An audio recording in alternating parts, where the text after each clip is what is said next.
The gym smelled of ego, sweat, stale vinyl, and the desperate need to prove something. Most people came there to build themselves up, while a few came to tear others down. When a hotshot in his 20s, wearing a black belt, decided to humiliate a gray-haired spectator, he didn't notice the faded Semper Fi tattoo. He only saw an old man. He thought it would be a quick joke for his friends. He was wrong. Very, very wrong. Stick around to find out why. Fluorescent lights buzzed beneath the corrugated tin roof, casting a sickly, flickering glow across the sparring mats. Below, the air was thick. It tasted of evaporated sweat, cheap floor cleaner, and raw adrenaline. Iron and Dust Martial Arts wasn't some pristine fitness boutique. It was a grinder. The heavy bags were wrapped in duct tape, leaking sand onto the concrete. The mirrors covering the far wall were permanently marked with fingerprints and condensation. Abby Kelly sat on a wobbly wooden bench near the cubbies, nursing a styrofoam cup of black coffee that had gone cold 20 minutes earlier. He didn't belong there. At 62, his body was a roadmap of violent geography. A shredded meniscus in his left knee from a botched night jump in Fallujah. 3 fused vertebrae from an IED blast in Helmand. Scars that ached whenever the barometric pressure dropped. He wore faded Levi's, scuffed leather work boots, and a plain gray thermal shirt pushed up to his forearms. He sat perfectly still, his hands wrapped around the cheap cup, his breathing shallow and rhythmic. He was there only for Gregory. Gregory Shaw owned the gym. They had served together in another lifetime, back when they were young and immortal. Now, Gregory was out of shape, drowning under a second mortgage, and clinging to the hope that his gym could produce a regional champion. That hope currently stood in the center of the mat. Thorne Denton was 24 years old, 6 feet 1, and 180 pounds of lean, fast-twitch muscle. Thorne wore pristine white GI pants and a black belt that looked like it had been ironed that morning. He didn't wear the belt out of traditional respect. He wore it because he liked how it framed his waist, how it marked him as the apex predator in a room full of amateurs. Thorne was fast, he was technical, and he was cruel. Abby watched silently as Thorne sparred with a teenager who couldn't have been older than 19. The kid was a blue belt, wearing a mismatched rash guard and gassing out quickly. His chest heaved. His footwork had become a clumsy shuffle. "Keep your hands up, Bobby," Gregory yelled from the edge of the mat, checking the round timer on his phone. "Move your head." Bobby tried. He threw a labored jab. Thorne didn't just slip the punch. He leaned backward, letting the glove pass an inch from his nose, and smiled. It was a predatory, mocking expression. Instead of answering with a standard strike, Thorne dropped his weight, spun on his heel, and whipped a brutal inside leg kick into Bobby's thigh. The smack of shin against flesh echoed off the cinder block walls. Bobby gasped as his leg buckled instantly. He dropped to one knee, clutching his thigh, his face twisted by sudden, blinding pain. "Time," Gregory called, stepping onto the mat. He frowned at his star pupil. "Thorne, pull it back. We're doing light technical sparring. You don't need to chop the kid's leg off." Thorne rolled his shoulders, pacing in a small circle, completely unfazed. "If he wants to step in the cage, he needs to learn how to check a kick, Greg. I'm doing him a favor. Pain is an excellent teacher." "He has a shift at the warehouse in 2 hours," Gregory muttered, helping the wincing teenager to his feet. "Take a breather, Bobby. Go ice that." Thorne scoffed, crossing his arms over his bare, heavily tattooed chest. "Warehouse work? Great. Maybe he should stick to lifting boxes. He sure as hell isn't lifting any trophies." A few snickers came from the corner of the gym, where 3 of Thorne's training partners leaned against the chain-link wall of the octagon. They were his entourage, sycophants, who fed off his growing local fame. Thorne soaked up their laughter, his chest puffing out slightly. Abby took another slow sip of his cold coffee. He didn't say a word. He didn't have to. Decades in the Marine Corps had taught Abby how to read violence. Not the sport of it, but the reality of it. Thorne had all the mechanics of a fighter. He had the speed, the torque, and the kinetic linkage. But he was fighting for an audience. He was fighting for his ego. Real violence wasn't a performance. Real violence was ugly, desperate, and silent. Thorn treated the mat like a stage. Abby slowly lowered his cup. The cardboard gave a quiet crackle beneath his grip. He shook his head. Just once. A microscopic movement born of absolute disgust. But Thorn noticed it. The gym had gone quiet as Bobby limped toward the locker room. During that lull, Thorn's eyes locked onto the gray-haired man sitting on the bench. Thorn's smile disappeared.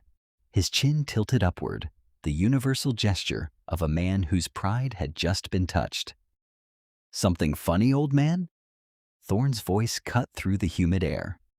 Abby didn't blink. He looked at Thorn the way a carpenter looks at a warped piece of wood. Mild disappointment. Nothing more. "No," Abby said.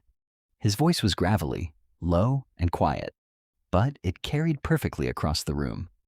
Thorn took 2 steps toward the edge of the mat. "I saw you shake your head.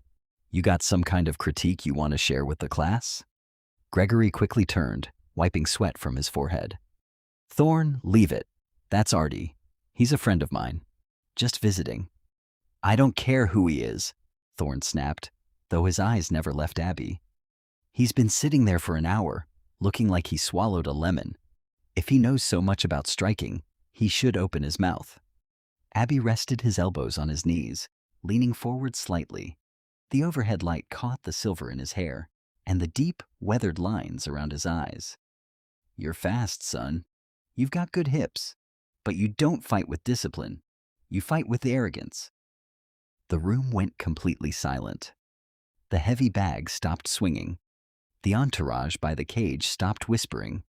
Thorn's face flushed red beneath his tan. "Arrogance? I've won 6 amateur bouts by knockout. I hold a black belt. What do you hold? A discount card at Denny's?" The entourage snickered again. Gregory stepped into Thorn's path, placing a hand against the young fighter's chest. "Thorn, enough. Back off. Artie, man, just ignore him. He's hyped up." Abby looked at Gregory. The exhaustion in his old friend's eyes was profound. Gregory was terrified of losing his star athlete, terrified of seeing the gym go under. Abby understood loyalty. He understood debt. "I'm quiet, Greg," Abby said, his voice even. "I'm just drinking my coffee." "Yeah, you're drinking your coffee and talking trash from the cheap seats." Thorn pushed past Gregory's arm, stepping right to the edge of the blue mat, stopping just inches from where the canvas met the concrete floor. He pointed a taped finger at Abby. "You think you know discipline? Come onto the mat. Show me your discipline." "Don't be an idiot," Gregory snapped, his voice finally finding a sliver of authority. "He's over 60 years old, Thorn. He's got metal pins in his spine." Thorn sneered, looking Abby up and down. Then he shouldn't be giving lectures on combat. That's the problem with this country. Too many old men who think they're tough just because they survived long enough to get wrinkles, sitting on the sidelines, judging the guys actually doing the work. Abby didn't rise to the bait. He remained seated. He felt the familiar dull throb in his left knee. He thought about the garden he needed to weed at his small house. He thought about the quiet afternoon he had planned. He had spent his entire youth swimming in testosterone and aggression. He had no desire to drown in it today. "You're right," Abby said softly. Thorn blinked, thrown off by the immediate concession. "What?" "You're right," Abby repeated, crushing the empty styrofoam cup in his large, calloused hand and tossing it into a nearby trash can. "I'm old, my knees are shot, and my back hurts when it rains. I have no business on that mat. You've got the hardware to prove you're a fighter. Be satisfied with it." Abby stood up. He was not a tall man, maybe 5 feet 10 inches on a good day, but he was thick. He moved with deliberate, mechanical stiffness, the kind that came from decades of carrying heavy packs across unforgiving terrain. He reached for his faded canvas jacket resting on the bench. "Going somewhere?" Thorn taunted, his confidence instantly inflating. He turned toward his friends by the cage. "Look at this. The second someone calls him out, the boomer packs it up. Classic." Thorn, shut your damn mouth, Gregory shouted, genuinely angry now. Artie, wait. Don't let this punk run you off. I'll make him run laps. Abby slipped his arms into the jacket. He looked at Gregory and offered a faint, melancholic smile. It's fine, Greg. The kid is high on his own supply. He's confusing the mat with the real world. Let him have his playground. Abby turned toward the exit. What do you know about the real world? Thorn's voice lashed out, sharp and venomous. Abby stopped. His hand hovered an inch from the aluminum push bar of the gym door. I see that ink on your arm, Thorn said, pacing at the edge of the mat. Marine, right?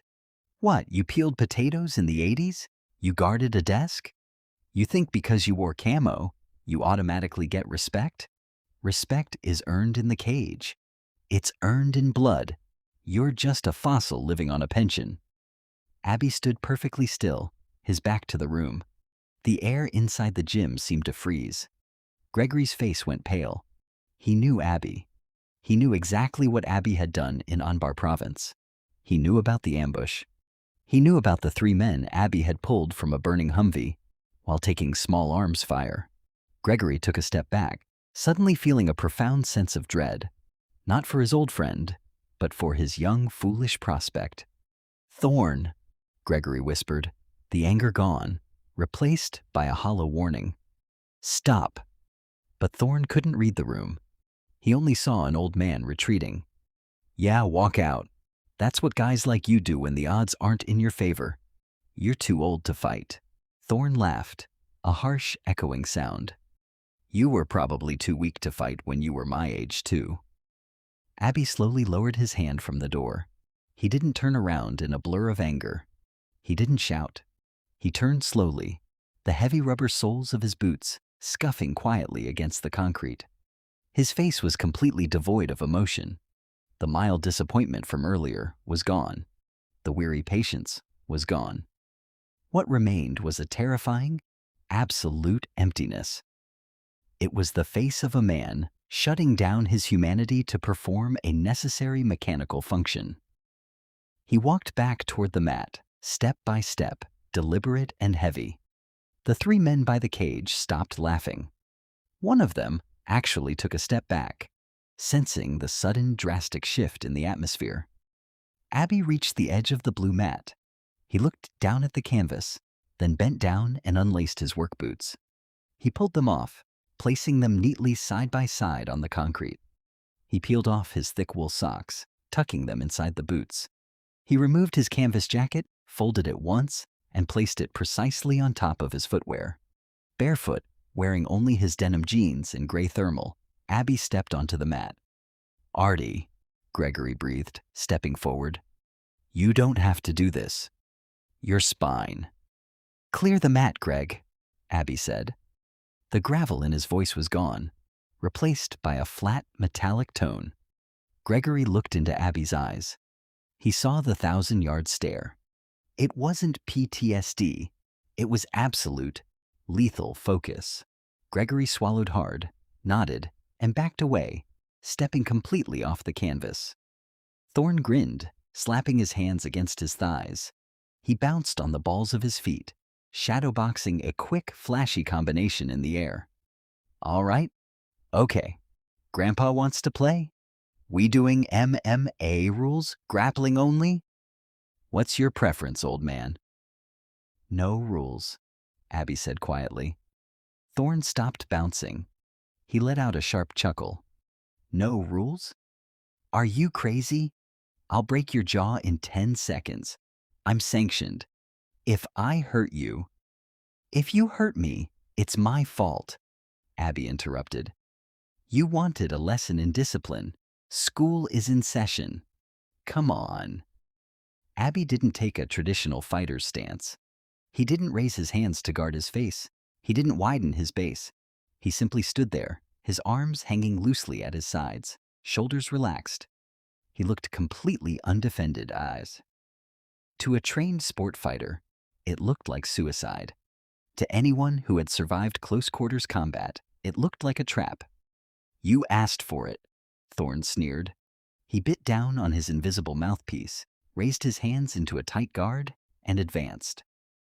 Thorn moved with the fluid grace of youth. He darted forward, testing the water with a lightning-fast jab aimed at Abby's forehead. Abby barely moved. He simply shifted his head a fraction of an inch to the right.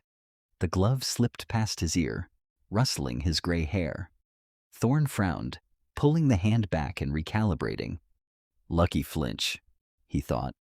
He stepped heavily onto his lead foot and threw a crushing low kick, targeting the exact same spot on Abby's thigh that had crippled the teenager moments earlier. But Abby wasn't there. He didn't check the kick by lifting his leg. That required balance he didn't want to compromise. Instead, the moment Thorn's hips committed to the rotation, Abby stepped forward. He moved inside the arc of the kick, completely jamming the strike. Thorn's shin slammed harmlessly against Abby's hip bone without enough momentum behind it to cause damage. Before Thorn could retract his leg, Abby's left hand shot out. It wasn't a punch. His open palm crashed into the center of Thorn's chest, directly over the sternum. It wasn't a strike designed to knock him out. It was a push executed with the entire weight of Abby's thick, rooted body behind it. It disrupted Thorn's center of gravity perfectly. Thorn stumbled backward, his arms flailing for a second as he fought to regain his balance. He caught himself, his face twisting into genuine anger. The embarrassment stung worse than a punch. "Okay," Thorn hissed. "Okay."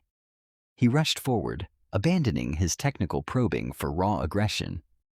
He threw a 1-2 combination, followed by a looping right hook designed to take Abby's head off. Abby's eyes tracked the shoulders, not the hands. Hands lie, shoulders tell the truth. He caught the first jab on his forearm. He parried the cross with a slight flick of his wrist. As the looping hook came in, Abby ducked. He didn't bend at the waist. He lowered his elevation by bending his knees, a sharp, agonizing flare of pain shooting through his ruined left leg. He ignored it. Pain was just data. Thorn's hook sailed over Abby's head, leaving the young fighter's right side completely exposed. Abby stepped into the pocket. Close, uncomfortably close. The smell of Thorn's expensive cologne and sweat filled Abby's nose. Abby didn't throw a hook of his own. He didn't aim for the chin. He bypassed sport entirely. Abby's right arm wrapped tightly around the back of Thorn's neck, clamping down like an industrial vice. At that exact moment, Abby drove the crown of his own forehead directly into the bridge of Thorn's nose. Crack. It was a sickening, wet sound. Thorn screamed, his hands instinctively flying toward his face, as blood instantly erupted from his nostrils, staining his lips and chin bright crimson. His eyes watered, blinding him. The sudden, agonizing trauma shattered his fighting rhythm completely. But Abby wasn't done. Combat wasn't about scoring points. It was about ending the threat. While Thorn was blinded and reeling, Abby's left hand snaked down, gripping the fabric of Thorn's GY pants at the hip. Abby pivoted his hips violently, pressing his right thigh flush against Thorn's lead leg. With a sharp, synchronized heave, Abby threw him. It wasn't a pretty judo throw. It was an ugly, brutal street sweep. Thorn's feet left the canvas. He hung suspended in the air for a fraction of a second, his brain desperately trying to understand how the old man had bypassed his guard so effortlessly. Then gravity reclaimed him. Thorn slammed into the mat on his back with a concussive thud that shook the floorboards beneath the canvas. The breath left his lungs in a violent rush. Before Thorn could even register the impact, Abby was on him. Abby dropped his right knee directly onto Thorn's solar plexus, pinning him to the floor with agonizing, focused pressure. Thorn gasped, his eyes wide and terrified as he stared up at the fluorescent lights, completely paralyzed by the lack of oxygen and the crushing weight on his chest. Abby grabbed Thorn's right wrist. He didn't manipulate it into a fancy submission hold. He simply pinned the boy's arm flat against the mat, leaned his body weight over it, and positioned his free, calloused hand against the side of Thorn's elbow joint. Abby held it there, simply resting. 1 millimeter of downward pressure, and the joint would snap backward. The gym was a tomb. No heavy bag swung. No one breathed. The three sycophants by the cage stared in absolute slack-jawed horror. Thorn lay there, choking on his own blood, his chest heaving uselessly against the anvil of Abby's knee. He looked up into Abby's eyes. Thorn expected to see triumph. He expected to see a man gloating over his victory, demanding respect. Instead, he saw nothing. Just the calm, dead-eyed stare of a man holding a tool he didn't particularly want to use. "You fight for applause," Abby said, his voice barely above a whisper, meant only for the boy beneath him. "You fight to feel big. That's why you'll always be a target." Abby tapped the side of Thorn's elbow with his index finger. Just a tap. Thorn flinched violently, a choked sob escaping his bloody lips as he completely surrendered. His ego broke with that single humiliating flinch. He realized with terrifying clarity that his black belt, his trophies, and his youth meant absolutely nothing to the man kneeling on his chest. Abby held his gaze for 5 agonizing seconds. He let the silence do the heavy lifting. He let the reality of the situation burn itself into the young man's mind. Then, slowly, Abby released the wrist. He stood up. He didn't look back at Thorn, who was rolling over, coughing violently, and clutching his face. He didn't look at the entourage. He walked back to the edge of the mat, his left knee screaming in fiery protest, though his gait betrayed absolutely nothing. Gregory stood there, frozen. Abby stepped off the canvas. He picked up his wool socks and pulled them on. He stepped into his scuffed leather work boots, lacing them with methodical precision. He picked up his canvas jacket and slipped it over his shoulders. "Artie," Gregory finally breathed, his voice trembling slightly. Abby looked at his old friend and offered a small, tired nod. "Check his nose, Greg," Abby said quietly. "It's broken, but the cartilage isn't pushed in. Tell him to keep ice on it for 20 minutes. Abby turned and walked toward the heavy steel door of the gym. He pushed the aluminum bar and stepped into the cool, overcast afternoon. The door clicked shut behind him, leaving the heavy smell of ego and blood trapped inside.